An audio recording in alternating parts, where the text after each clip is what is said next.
At Rockingham's North Carolina Motor Speedway, Tim Richmond won his 7th pole position of the year and led the first 130 laps. Teammate Jeff Bodine, who started alongside in the front row, raced with Cale Yarborough until this smoky slide down the track, but Jeff was able to continue. Richmond experienced transmission trouble and dropped low on the track. He lost 37 laps in the pits getting repaired. Bodine's problems also continued. Motor failure put him out of the race. Morgan Shepherd inherited the lead for a good portion of the middle stages, but then Dale Earnhardt came on to grab the top spot. But these two would also experience mechanical trouble. First, Dale with ignition problems. Morgan drove the Raymock car straight to the garage on lap 401. Ricky Rudd and Darrell Waltrip battled to the end for a second spot, with Ricky taking the position. Neil Bonnet won this race, his first this year and first since North Wilkesboro early last year. He is the 13th different winner on the Winston Cup Trail this year, a modern-day record. Darrell was third, Earnhardt sixth. Darrell picks up 15 points in the title chase. We'll televise the next Winston Cup race next Sunday from Atlanta. There was other stock car racing at Rockingham and in New England. 1987 optimistic Morgan Shepherd won again in NASCAR Grand Nationals. Larry Pearson continues to lead points with suspension smarting Jack Ingram, finding it difficult to catch back up. American-Canadian Tour champion Robbie Crouch won a record-setting 10th main event at Barrie, Vermont. And IMSA has lifted the suspension of Willie T. Ribbs after reviewing an appeal from Willie. Originally, he was suspended for 60 days and fined $1,500 for alleged rough driving during the Columbus Grand Prix October 5th. Although the suspension was lifted, the fine was also up to $2,000. Some American assembly line workers were able to see their finished product at work last weekend in the Cincinnati, Ohio area. Jack Arute has details. For those who work on America's automobile assembly lines, there is little, if any, relationship between the product and the worker. Because of the monotony of assembly line work, the auto worker seldom identifies with the actual car that he or she is building. Well, this year in Norwood, Ohio, all that changed. You see, the Norwood plant was selected to build an entire line of IROC Camaros and Pontiac Trans Ams for a new Canadian professional racing series known as the Players Challenge. It created a bond that came full circle this past weekend when some of the cars and drivers from that immensely successful series came to the United States under the sponsorship of Hardee's Food Systems and showed the auto workers and their families how well the race cars that they built performed. The three-day festival included a guided tour of the plant for the drivers and their crews. Then on Saturday, the group moved to Queen City Speedway outside of Cincinnati, where the players' cars took to the half-mile oval. Plant workers and their families were given high-speed rides, and you could easily see the bond developing between the cars, drivers, and the men who built them. By Sunday, the Hardee's players' cars had readily adapted to the track. It was only their second oval appearance, the other in September at St. Air. But the 50-lap main event was a contest. John Cadman took the victory, with Horst Kroll finishing second and Scott Maxwell third. More importantly than the race was the mood created. Watching the cars compete gave the auto workers a sense of pride and true accomplishment. It made the assembly line just a little more personal on Monday morning. For ESPN Speedweek, I'm Jack Arute. Coming up, who is this man anyway, and shouldn't he be smiling? Atlanta, matter of fact, is a weekend for most of the favorites.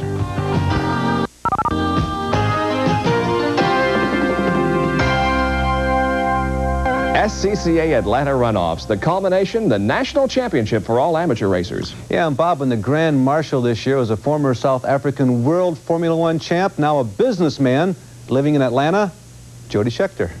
About 450 vie for crowns in 22 classes, though they can be divided into 5 major groups. Larry begins our review. First, the open wheelers, just 5 Swift formulae here, headed by the Swift S, nationally recognized division, Formula Atlantic. Same cars, but not to be confused with the pros. They average 115 miles per hour here. Floridian Chris Clark led what was to be a sweep by most of the favorites at Atlanta, qualifying on pole and winning easily. West Coast pro racer Tom LaFortune mustered a third after a challenging Charles Batka went off course. The Georgia Chainsaw Massacre, commonly known as Formula 440s, really had the crowd on its feet. The last 2 national champs, Mike Leathers, who builds these 440s, and David Elliott, battled the whole race down to the final 2 feet, won by Leathers. A midget and snowmobiler from Michigan, Brad Hewlings, was third. Other open wheel winners, Paul Newman's good friend Louis Rettenmeyer, Formula Continental, Jim Vassar, Formula Fords, and George Fizell, Formula Vs. The other thoroughbreds, Can-Am appearing cars, two-seater tubs, closed wheels. These are the very popular sports Renaults. Atlantan Ben Burrell led a parade of 6 that broke the Renault track record. But defending winner and pro champ Scott Lagasse won. The race was stopped for a wreck involving Dorsey Schrader and Rick Anderson, but no injuries. The hottest Sports 2000s also very active professionally on both coasts, taken by Steve Knapp. C Sports racer to Al Beasley Sr. He was also second in D Sports, where Paul Decker was victorious. If there's a headliner, it's the GT classes, 1 through 5, high-performance production sedans modified seriously for racing. Ever hear of this actor, Paul Newman? Well, he won for the second year in a row GT1, basically Trans Am cars. He and veteran teammate Jim Fitzgerald were 1-2. Multi-time Nationals winner Jerry Hansen, 3rd. Other GT class winners, Bob Sharp's 18-year-old son Scott in one of Newman's old cars, from Connecticut too, of course. John Kelly, Maryland, veteran Parker Johnstone, California, and Dwayne Davis, Washington State. A fourth grouping, showroom stocks. Now, they have shown rapid growth professionally, but they're still a mainstay among amateurs. 4 subclasses here. The fastest GT belong to the state of Ohio. North Canton's Bob Strange steered his BF Goodrich Porsche Turbo, wire-to-wire with Dayton's Bob McConnell in hot but futile pursuit. Other SS Kings, Jerry, not Perry, Mason from Indianapolis, Lance Stewart, Kevin Cogan's hometown, and Tom Van Camp was awarded SSC when first and second place, discovered with illegal radiators. And finally, closely related to showroom, 4 production classes, the lowest horsepower, but the average speed's about 90. The winners here range from Paul Spruell of Georgia, Larry Moulton from Utah, the class winner was disqualified here too, Kent Prather of Virginia, and Fred Wenzel, Massachusetts. Now that we've taken you around the world of amateur sports car racing, up next, the gamut of short track ovaling. From modifieds to sprints to stock cars. Stay with us.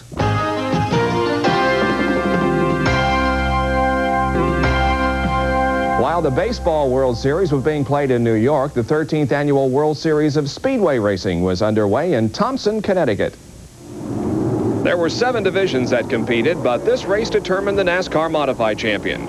Corky Cookman took the checkered flag, his first win since 1981, but Jimmy Spencer in number 24 finished 3rd and clinched the title. The lightning-fast Super Modifieds also raced for 50 circuits. Among the early retirees, Doug Hebron, who was running 4th. Bentley Warren, who appeared to have the fastest car on the track, pitted for tires, but fought back for a second-place finish behind Star Speedway Super Modified champion Paul Richardson. The Winston Racing Series Pro Stocks were marred by this accident involving Wes Rossner, who suffered serious injuries.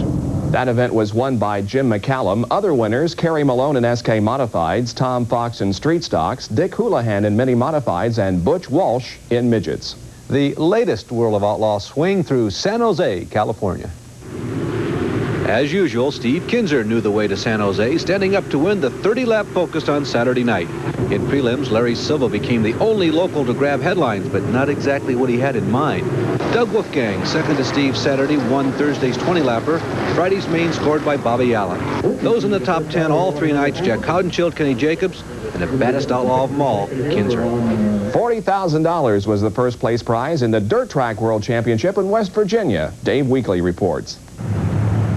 Some of the nation's best dirt track drivers converged on the peaceful setting of Pennsboro, West Virginia for the 6th annual Dirt Track World Championship.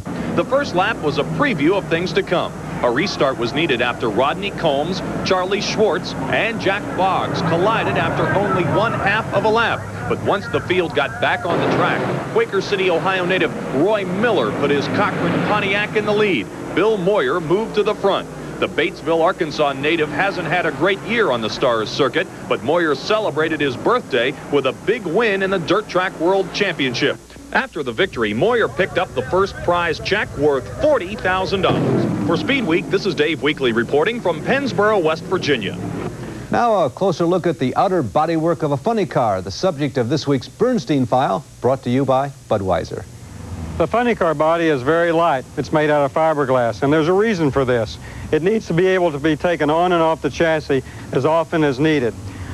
It's easier to work on the car with the body off, but many people have always wondered what keeps the body on there. Does the wind going down the racetrack keep it? Is that the only thing? And the answer is no. It's hinged in the back and 2 little indentions that keep it in place. As it's lowered down to the front, there's a hinge in front that you pull out and clicks and keeps the front end down. Don't misunderstand me. The wind plays an important part of this. It keeps it down flush, but the hinges and the front latch won't let it come up. I'm Kenny Bernstein.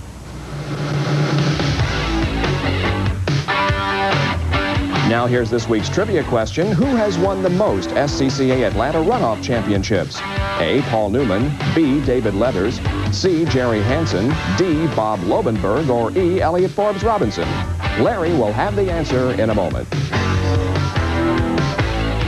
Okay, here's the answer to this week's trivia question. Paul Newman has won 4 crowns. David Leathers has won 2 of the 3 440 championships ever run. Bob Lobenberg has a combined 5 in both open and closed wheel cars, and EFR has 3. But the correct answer is C, Jerry Hansen, 27, including undefeated in one sports car class for 10 straight years. Wally Dallenbach is now a race official, but last weekend in Phoenix, he relived the days when he was a race driver. This Indy car of the mid-60s doesn't look very aerodynamic, even compared to today's PPG pace cars. But for Wally, it was one of his favorite rides in 13 years of racing. He finally got it on the track once again before Sunday's IndyCar race. It's a 66 Eagle, and I campaigned in 1970 for Lindsey Hopkins and qualified at the Speedway with it, and it's been a very good car. And it mysteriously disappeared after 1970 for about 13 years. It was in a warehouse in Michigan, and then I located it and finally wound up buying it off a fella in Portland. I'm not positive, but I think I first led the Speedway with this car. It was the first time that I had the lead at the Speedway, and I think it happened in 1970. And I think we were running about 170 miles an hour at that time. But it was really exciting for me, and I know a lot of railbirds here. Brought back a lot of memories. Clint Brawner's here, and a lot of the old timers. Lynn Reed was on my he was on my crew originally when this car was running in 1970. So it was just great, you know, taking it out. But then back to the job of chief steward and director of competition for championship auto racing teams. ESPN's auto racing coverage begins this Sunday at 9 a.m. when